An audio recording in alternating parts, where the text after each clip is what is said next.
Hello friends, and welcome to another What's for Dinner video. This video is a little bit different only because I did not go grocery shopping last week. So last week I was just using up things that we had hanging around in the pantry, fridge, and freezer, and we just came up with these random meals and they ended up being pretty good.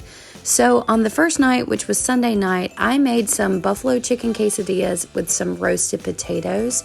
So I just cut those potatoes and boiled them for a few minutes and drained them, and then I tossed them with some olive oil and some seasonings. I put some seasoned salt, some salt, pepper, onion powder, garlic powder, and roasted those in the oven. And I also had an open bag of chicken tenders hanging out in the freezer, so I just put those in the oven with my potatoes. And here I am getting my quesadilla ready, so I just put down some whipped cream cheese, some buffalo sauce, and some shredded cheese. And when those tenders came out of the oven, I just gave them a chop. And then I put my quesadilla on the griddle just because these were the big burrito size tortillas, which would not fit in any of my pans. So I just put it straight on the griddle and grilled both sides.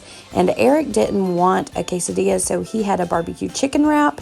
And I've made those on this channel before, just simple barbecue chicken, cheese, and that's pretty much it.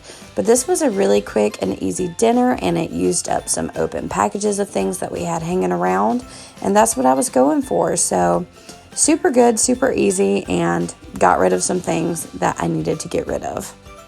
The next night we had this sausage and pepper skillet type situation.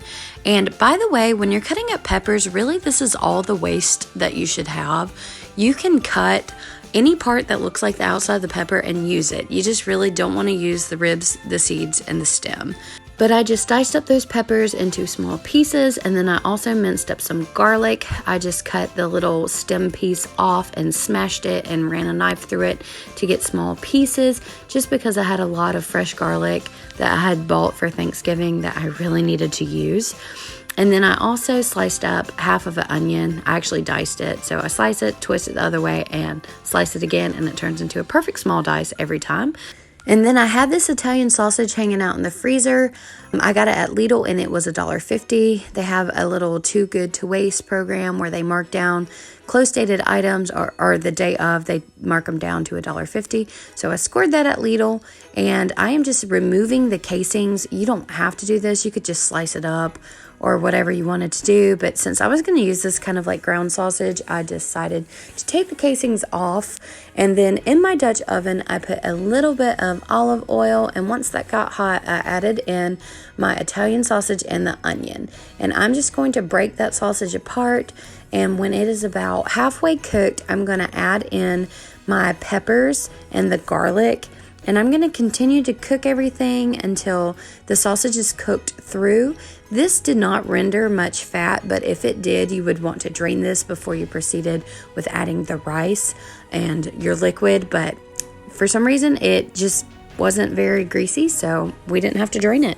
But I added in some garlic powder and onion powder, some parsley, and then I added in 3 cups of instant brown rice. I had an open box of that, so I wanted to use it up. And then I added in some water. You could use chicken broth if you had it, but I just used water and a little bit of broth base. And I just scraped everything down so none of that rice was stuck on the side of the pan. And then I brought it up to a boil, and once it started boiling, I covered it and let it cook for about 10 minutes. After the rice was fully cooked, I added in a little bit of Italian seasoning and some Parmesan cheese and just gave it a stir until all of the Parmesan was melted. And this is what it looked like in the bowl. It doesn't look like anything special, but it was actually really good, and it made a whole bunch of this. So I ate it for lunch, and as I've said before, I bring my best friend that works with me lunch basically every day. So the leftovers were just as good as it was the first day. So the next night we had a bean and bacon soup. So in that crock pot, I have some Great Northern beans that had been soaking overnight. I just drained off the soaking water and rinsed them and put them in the crock pot, along with some carrots, celery, onion, and bay leaves. This is some bacon that I cooked on the stove until crisp. It was about 6 strips or so. And then I'm adding some water, but you could add chicken broth if you had it. But again, I just used the water and broth base. I put a big heaping spoonful of garlic and some salt and pepper. And the one thing I forgot to put in this when it was cooking was tomato paste. But after it's fully cooked, you're supposed to blend up some of it anyway. So I just added in the tomato paste when I blended it. And this was really good. I overcooked my beans a little bit, but I put them on high just because the last few times I've done beans in the crock pot on low, they are still hard. So I cooked it on high. It was kind of mushy, but overall it tasted pretty good. The next night I made some teriyaki turkey bowls with some Asian roasted Brussels sprouts. So in this bowl I just have some Brussels sprouts that I washed and cut in half. And then I added some soy sauce, some honey, some red chili flakes, some garlic, and I think that's it. I'll leave the recipe link down below. But I tossed it around in the little sauce that I made, and I put it on a foil-lined baking sheet that I lightly sprayed, and these roasted at 400 degrees for about 30 minutes. Next, I'm making the sauce for the teriyaki turkey bowls. So this is just some soy sauce, some water, some red wine vinegar, some ginger, some brown sugar, some regular sugar, and some garlic. I think that's it, but again, I will leave the recipe link down below if you are interested. I actually thought this was going to be my least favorite meal of the week, and it ended up being my favorite meal of the week. I had just never made anything like this with ground turkey, so my hopes were not high. But here I am shredding up 2 carrots, and I'm just going to set those aside. But in my skillet here, I just put some olive oil, and I am using these Butterball turkey burgers. I had bought them to make like actual turkey burgers, and I never used them, so I just thawed them out and used them like ground turkey. So to that, I added some onion and some garlic, and once the turkey was about halfway cooked, I added in those shredded carrots. So I just cooked those until the turkey was fully done.